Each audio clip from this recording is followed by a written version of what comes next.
Hey, everybody, good morning. I'm Rick Wilson, as you know, and welcome to Lincoln Square. Folks, we wanted to do a Q&A live today because a lot of people have had a tremendous number of questions. I've got my microphone cable or ear cable there. A tremendous number of questions in the last few days about what happened with the Democrats in the Senate. And I do want to get to that. But first, it is Veterans Day. And this is a day where we honor the sacrifices of the men and women in this country who have served in uniform. And there is a long arc that happens to exist actually even before we were a country. There were men who served in local and county and state militia well before we were a country. But for 250 years, our military has played a role in our society and in the preservation of the Constitution and the rights of Americans that is under great stress today. And below us, by the way, you're going to see a stream of names of veterans who are the spouses, the fathers, the grandfathers, the great-grandfathers, the brothers, the sisters, the cousins of people who serve this country honorably. And I want you to remember that today because they exemplify something that we are in danger of losing in this nation. And that is service to the Constitution, not to a king. That is service to a country, not to a party. That is service to an ideal, not to an ideology. And I think that as we consider the position our veterans face right now, with cuts to the benefits we promised them for serving in uniform, with cuts to the services that are desperately needed, I think it's something we have to really take a long, hard look at as a nation and think it through. Really consider who and what we want to be. There are people in this country who believe that the military should be converted into a tool that merely serves the executive and that merely serves the whims of the president. I'm glad to say that's still a minority in this country, but it is a potent minority. It is a large number of people in that space. And I think we need to really contemplate returning the military to its apolitical position. I can tell you this. Most of those generals and admirals, those flag officers who sat in that recent event at Quantico, in which Donald Trump and Pete Hegseth essentially demanded loyalty from them to them.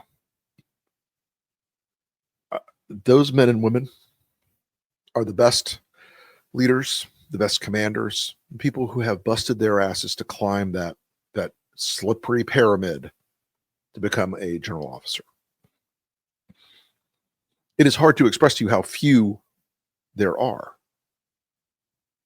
There are more billionaires in this country than there are general officers in the military. Hard to imagine. But increasingly, the one thing that made the military a sacred institution in this country, which was their adherence only to the Constitution and the law, is blurring. It is becoming obscured. It is now being corrupted by a system that says to these younger officers, hey, if you're an 05, if you're a lieutenant colonel, or an 06, you're a colonel, and you want to make brigadier general, you better be right with Trump and his people. If you're serving in the field somewhere around the world as a combatant commander, you better be right with Trump and his people. For all that Pete Hegseth postures about, I want the war fighters, they really want the sycophants. So if we're going to depend on this country being safe in the hands of the United States military, which is a peerless institution, we have to really make sure that as Americans, we honor the men and women who serve, and that we honor the sacrifices that they have made, and that we honor the world that they have done so much for to preserve and protect. So with that, we're going to move on from Veterans Day, and I want to get to a couple of questions. First off, I have had a lot of questions about the shutdown. Why did these Democrats do this? Why did they betray us? I want to tell you why they did it. Wilson's third political law, which is new, by the way. I'm like Newton. I come up with this one every, decade or so. Everything Trump touches dies. The Ted Cruz rule, which is, of course, there are two types of people in the world, Ted Cruz and people who hate Ted Cruz. But the third political law of Democrats is this. Their degree of gullibility is directly proportional to the bad faith of the Republican Party. The worse the Republican Party behaves, the more they think that America is crying out for bipartisan kumbaya. Everybody sits around the campfire and makes s'mores. That's why they got played. Because John Thune and a few of his people sat them down and go, hey, you can be a real hero. The newspapers will love it, and everybody will be your friend. You'll be a hero.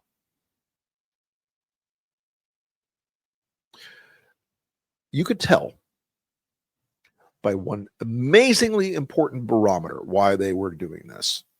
You could tell they were doing this. What was that barometer? Notice what the MAGA media did with these 8 senators in the days running up to the deal.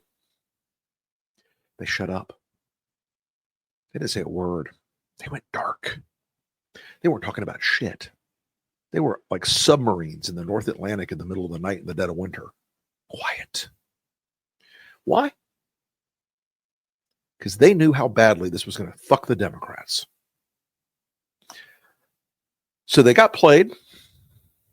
They got rooked. And I'm going to say this very directly. I wrote this. I've said this already on a couple of interviews. There's no good scenario here for Chuck Schumer. Now, I don't know which of the two scenarios is real, but either one of them makes him look like a man who should pack his office. Scenario one, which I believe is the case. I believe Schumer wanted this to happen because he's a proceduralist. He's a my honorable friend guy. He's got a very narrow vision of power. And I think Chuck Schumer said to them, well, guys, I love the plan, but I can't vote for it. That's what I believe happened. I don't know this for a fact. The other scenario is he didn't know. He didn't know, and it just happened.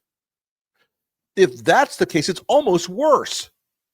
Because a majority leader or a minority leader in the Senate has to have their act together.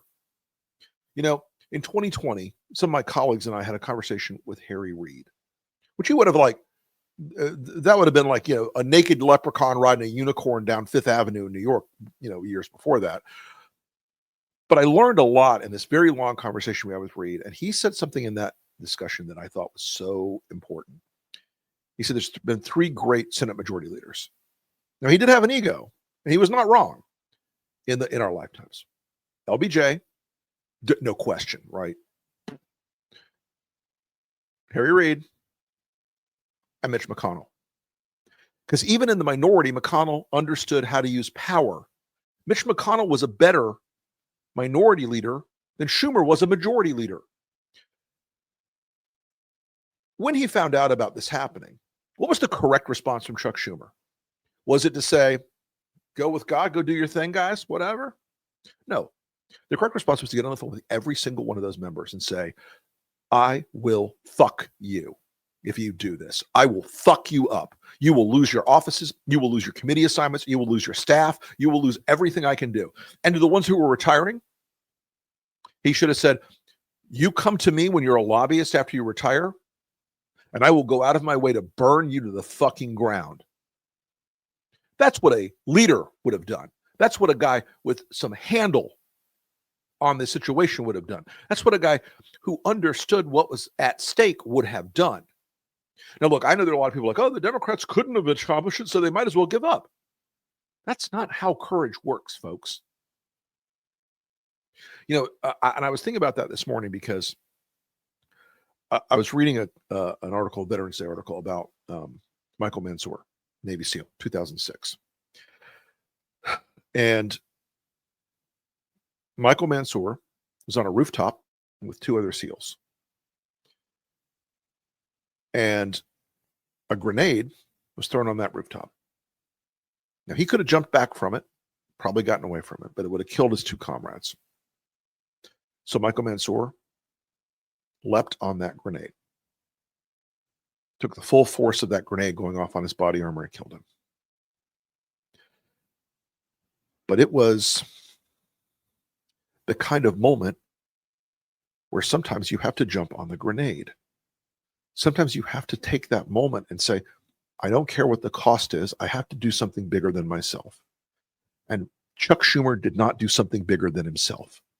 And these people would not do something bigger than themselves. They took a cheap 2-day attention hit, even though they are well aware, even though they fully understand, even though they are absolutely clear that not one bit of this is for the good of the country, the good of the American people,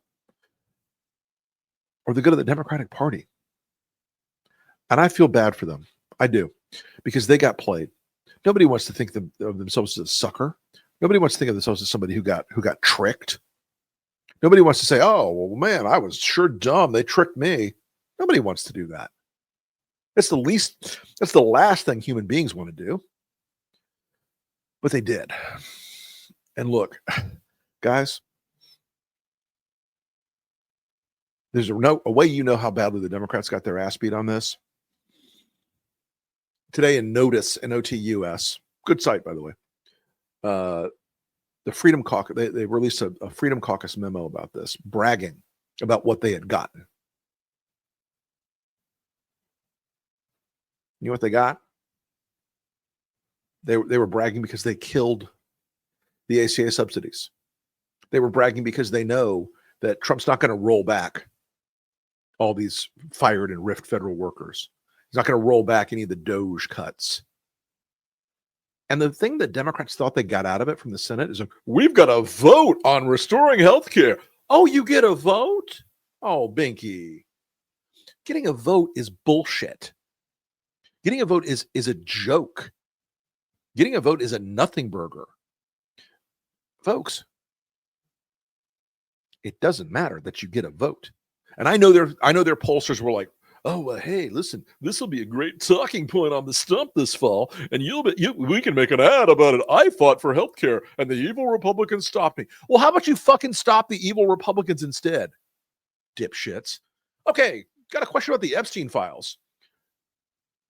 Clock is ticking. We'll see if Grijalva is sworn in, which he's still waiting. I think it's probably like 60 days now, which Magic Mike Grinder boy still hasn't turned in his homework here and sworn in somebody who the federal courts have ordered him to do. More of this contempt of the law is like, we gotta wrangle with that too as soon as we get out of this this crisis of this moment. Look, the pressure has continued to burble underneath Trump on the Epstein matter. I have a feeling that the Congress has been very bad about this. I suspect that when this goes, Mike Johnson is going to find every possible way to delay it or obfuscate it or add some poison pill to it. I don't know procedurally, but I know that once she's sworn in, you got 218 on the discharge petition. And it's, that rolls it down another little bit. How many of these 8 are running again? Can we primary them? I think 3 of them are on the way out the door. John Fetterman is going to become a Republican, just so you guys are aware of this. Just process this in your brains. John Fetterman is showing all the signs that I've seen before of a guy who's teeing himself up to convert. I've seen it before. At the state level, in a couple different states, I've been involved in these conversion stories where somebody comes to you a year or 2 years in advance and goes, hey, I'm going to switch parties because you guys have all the power. Oh, there's Jilly, the old dog. Hello, girl. But he is sending every signal in the world. I mean, he's going to become a Republican. And he'll say this, I didn't leave the Democratic Party. The Democratic Party left me. Okay. Trade Jeff Fetterman for an MTG. She's playing y'all, by the way. She is playing y'all. That woman is playing a very smart, and maybe not smart, a very crafty game of 2028 politics. Listen, you should roll calls. You should text them. If you are from their states, even the ones who are retiring, you should be in touch with. You should say those words. Get on the phone. Yesterday, I published on my Substack a thing called Call to Action. It's got all their phone numbers. Be polite, be persistent, especially if you are people you know are from their states. That really matters. That takes it up a whole new level. Because if you can say to Tim Kaine, hi, I'm calling from Arlington, Virginia. Don't lie, please. Just don't lie. If you say I'm calling from Arlington, Virginia, or I'm calling from Roanoke or wherever, that's better than somebody saying, hey, I'm calling from Tampa, Florida. Anything's better than calling from Tampa, Florida. I say that as a native-born son of Tampa. So yeah, roll calls. That is a hell of a way to push onto this. It's going to put blame into the House Dems if they vote to turn this down. Do not look at it that way. Do not look at it that way. That is not how this works. Every single survey, every single poll has blamed the Republicans. There have been 21 public surveys since the shutdown started, and every single one of them blames the Republicans. And every week that's gone by, the Republicans have taken more blame and more political damage from the shutdown. This is Donald Trump's shutdown. If Democrats don't stick on that branding, they are damn fools. And there's an argument there. By the way, there's a great article in Washington Post today. It's like, Democrats demand ruthlessness. I'm right here. My eyes are right. My eyes are up here. I'm right here. You want ruthlessness? You're not going to get it from the D-Trip or the DNC. You're going to get it from the fucking Lincoln Project. You're going to get it from people who understand how the Republicans actually fight, not this dreamy fucking pie in the sky. Well, I'll bring a PowerPoint in and they'll convince people. Shut the fuck up. You got to fight. You got to show people you're fighting for them. And you know what? Nobody is going to wake up in the morning and say, hey, man, those Democrats cut off my SNAP benefits. Nobody's going to say, hey, those Democrats made my insurance rates go up. The Republicans did this to them. They know it. Remind them over and over and over again and make the argument like Spanberger and Mondani and Cheryl all made over and over again. Your life costs more. Your life is in economic peril. Your life is tougher because of these people's obedience and slavish devotion to Donald Trump. Okay, anyway, for PA to get rid of Fetterman, I don't know the law in Pennsylvania top of mind, but I will say this. I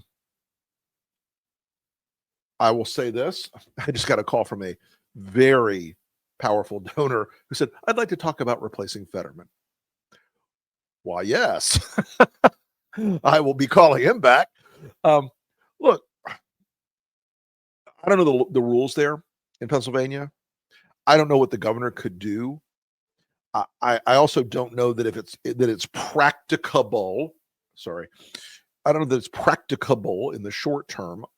I don't know if there's a legal mechanism or pathway that it does it in the short term. I'm willing to look into it. I'll get some people. SNAP is in legal limbo. Do you think this will get sorted out before Thanksgiving? No. Here's the other part of what's going to happen, guys, that you should know. This is a really ugly thing you should understand. There's a big part of the Russ Vought part of the Republican Party that believes that poor people should go hungry so that they learn a lesson. That poor people should go hungry so that they become more motivated to work. SNAP has work requirements already, just so you know. There's a clip of a guy on Fox the other day. You know, and I know a lot of people on Fox are doing the performative bullshit. I think this guy believed it. I've got his name somewhere. He goes on Fox and he says, the way we ought to think about these SNAP benefits is that a hungry dog is an obedient dog. And the military, they only feed their dogs at night, so they're obedient. These people need to learn. Maybe they should go hungry. They'll learn to be more obedient. I hope I never see him walking in a crosswalk across the street. I mean, the dehumanizing nature of that is so insane that I find it so deeply offensive. I also find another thing deeply offensive about the SNAP benefits being cut off. It's kids. It's kids. Okay. Not everybody can, but if you can, I encourage you to either donate food or financially to Feeding America or another organization in your area. And we are all very comfortable in this country in a lot of ways. A lot of people, food insecurity is not a thing they think about. Being hungry is not a thing they think about. 2 weeks ago, on the 30th of October, Renee and I found out that the local food bank here in Tallahassee, Florida, that the night before the SNAP benefits were running out, 650 people were in their cars, camping out in their cars with their children, or camping out on the street with their children, hoping to get food. This is America. This is the United States of America. That is an obscenity. It is a travesty. The elderly and children are the primary beneficiaries of SNAP. And there's a part of the Republican Party these days, the MAGA party these days, the hate machine party, that says, well, they're just black people buying lottery tickets and menthol cigarettes and malt liquor and all the racist code word crap. You can see it. It's out there all over socials. Okay. One person in this administration that I know of, J.D. Vance, his family was on food stamps. They were on SNAP. And many of the recipients of SNAP, 60+%, live in red districts in red states.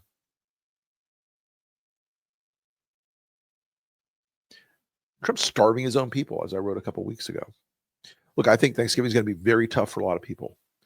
So Renee and I made a very substantial, because we can, and we should, and one ought to, if one can, donation to help feed people locally. But you know what? You got some old garbanzo beans in your cabinet. You got an extra bag of rice in your cabinet. You got an extra anything.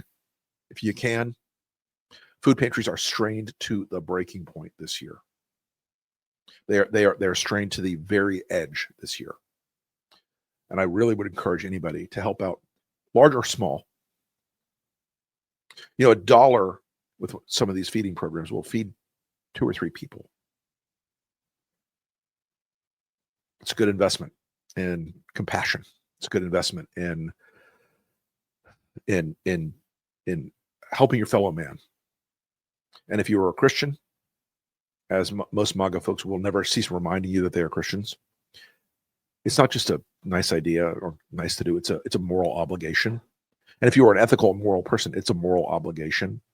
You must not leave people in your community to starve. So I feel strongly about this. I'm a man who has not missed many meals in my life, as you can tell, but this is something that I feel incredibly strongly about, and the needs of these people who have been so hurt by this process.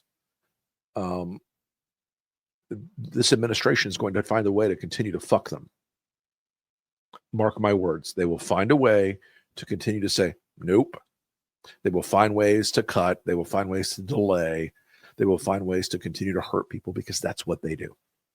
They believe causing these people pain and distress and hunger and watching their kids go hungry is a moral good, which tells you a lot about them. Okay. What do I think of Stefanik running against Hochul? Okay. I'm not a Kathy Hochul fanboy.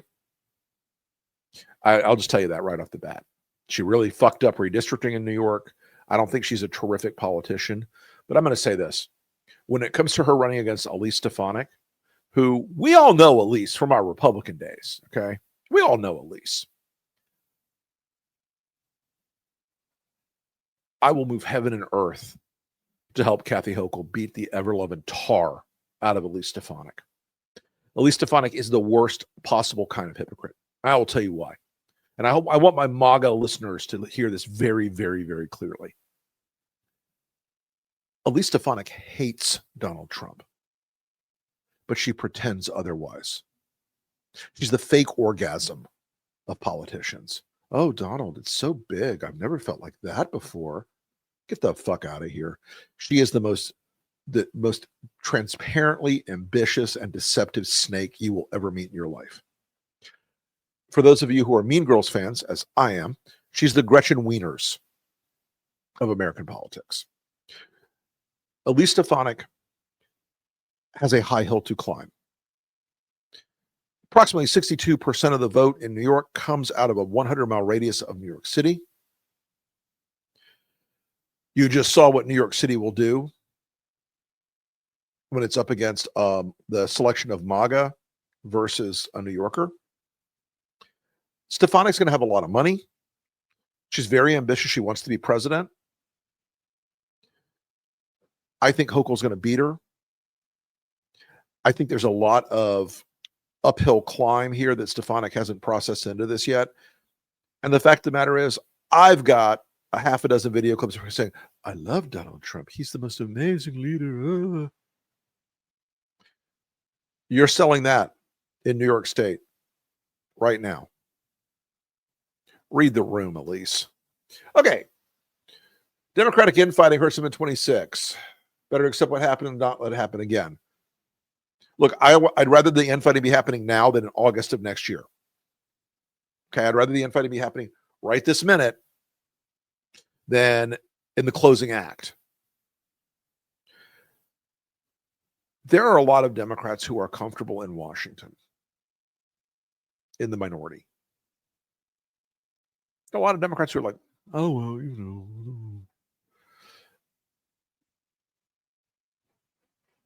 The Democratic Party, and I say this as an ex-Republican, is predictable.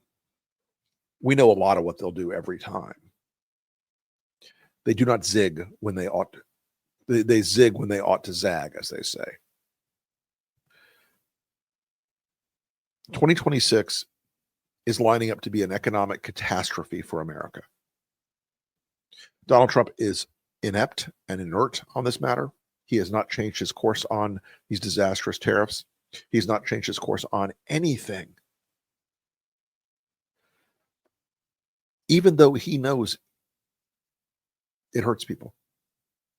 Even though he knows when he goes out and says, it's the greatest economy ever. No one's ever been happier or doing better. We're so rich. Not even Donald Trump at the age of 79 is that disassociated and incoherent. I know for a fact that Republican pollsters are in a panic about the economy next year. And let me tell you what cures the infighting. A unified party message. You do not need a messenger. Okay, first of all, let me take a quick aside. Stop with the fucking bullshit. We need a leader in the party. No, you don't. You're all leaders in the party. You're all leaders. Become a leaderless resistance. You don't need one superstar rock star out there. You don't need your Barack Obama 2.0. You don't need that. You need to do the work everywhere. Stay on message from the guy running for dog catcher to the guy running for U.S. Senate. Stay on that one message. What is that message? It was handed to you on a silver fucking platter. Affordability. Do you think things are going to get less unaffordable between now and next year? It's going to get worse, folks. Hang this economic disaster around the Republicans because it's theirs. They define themselves as being strictly a party of Donald Trump. They define themselves as being strictly obedient at all times to Donald Trump. Donald Trump is the least popular president in our lifetimes. Jimmy Carter took a pretty bad whipping. George Bush took a pretty bad, W. Bush took a pretty bad whipping in approval numbers. Donald Trump, they're like in the rearview mirror. Donald Trump is the least popular president in our lifetimes. He is radioactive, hot political poison. Affordability is his kryptonite. That you see them trying to like stumble into it now, like, oh, well, maybe I could do 50-year mortgages, which is insane in and of itself. But folks, you don't need one leader to tell you what your message is. It's affordability. It's the economy. It's jobs and economic security. It's not healthcare. It's not climate change. It's not gun control. It's money. It's the thing that every single person in this country thinks about. That guy who's driving his truck to work every morning on his farm, that mom who gets her ass up in the middle of the night to get her kids ready for school and drives to go work a long shift at a nursing home or a hospital, and drives home and has to do it all over again and take care of her kids at the same time. I'm sorry. They're not thinking about sophisticated public policy questions. They're not thinking about parts per billion of carbon in the atmosphere. They're not thinking about, should you have a semi-automatic handgun ban. They're not thinking about any of that. They're not even thinking about trans stuff. Sorry. What they are thinking about is, can I put gas in my car? Can I pay my rent? Can I feed my kids? If I get sick, what happens? They are thinking about that. And that is the message that overcomes all the infighting. And it doesn't have to be carried by one leader. It has to be carried by every leader. It has to be carried by every single person in the Democratic Party who understands that Republicans have no response to this. They have no rejoinder. They have no counter argument. This is it. This is the one thing. And if they don't, if Democrats don't learn this and understand this, they will lose. If they do understand it, they're going to have one hell of a ride. They're going to wrap up not 6 or 7 seats like the D-Trip thinks. They're going to wrap up 25 or 35 seats. Our goal at the Lincoln Project, aim high, go big, swing for the fences. That's where we think we need to be as a country, because I don't want the House to be this close run. Like, oh, do we have to get 5 people here or there? No, I want a majority that takes MAGA out back and ends the bullshit. That takes MAGA out back of the barn, where you lead the hogs when they come to market weight. Okay. All right, folks. Best shots for Democrats to retake the Senate in 26. Listen, we're going to have an actual show on this subject. Andrew Wilson and I on Behind the Numbers are working up some arguments about why the Senate map is getting better. North Carolina is the top of the pile right now. I have to also tell you, and I'm not, as you all know, a ray of sunshine as a general rule. There are a lot of weird vibes in Texas right now from Republicans. Like, Talarico's got a not inconsiderable shot. But we're going to talk more about it. We're going to do an actual show about that. All right, folks. I think I've gone through a lot of the questions we have time for today. And I appreciate everybody watching, first off. I'm going to say that. And I appreciate everybody taking the time, because everybody's busy. And today is a day where we are technically off, technically honoring our veterans, and we should. I want to say this. I've loved watching the stream of the names of family members scroll on the thing today, because no party owns the military. No party has possession of it. Republicans tricked Democrats for a long time after Vietnam into thinking only they cared about the military, only they cared about our troops. Obviously, that is not the case. But as all of us ponder their sacrifices today, I think it is important that we keep up this fight, because not everybody served in combat, not everybody served in uniform. but millions of Americans right now are called to uphold the principles that have truly shaped the greatest country. We're still the propositional country. We're still the country where the idea that a republic founded on democratic principles can protect the rights and liberties of everyone. Sometimes those sacrifices have come on the battlefield at great cost.